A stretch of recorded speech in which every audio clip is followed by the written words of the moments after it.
If you're a Gen X tita, like you finally decided to go out on a date, here are some things you might want to consider.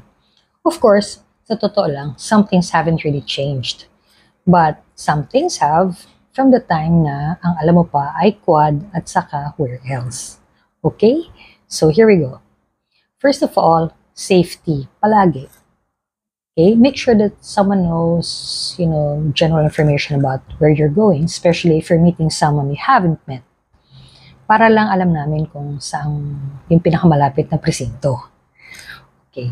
Pangalawa, choose coffee over dinner for the first date. Bakit? Kasi, if you're nervous, dinner has too many moving parts.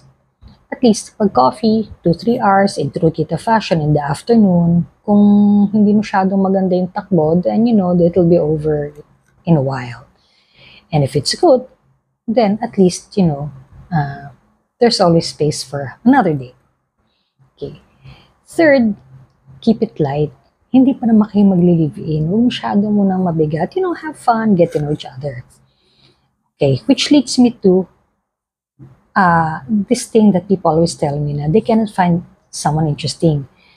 I think because you have to ask questions and listen to the answers. Kasi una muna, if you keep talking about yourself, hindi ka masaya ka bonding, as the kids would say. Pangalawa, how can you find someone you like if the only person you like is yourself? Okay?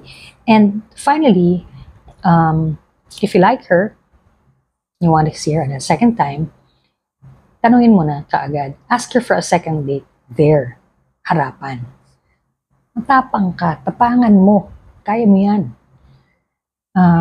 Kasi hindi yung pag-uwi mo, iisip-isip mo pa habang pagulong-gulong ka sa kama, text ko ba siya o hindi. Hindi na, doon na alamin mo na. At least makita mo na yung reaction niya.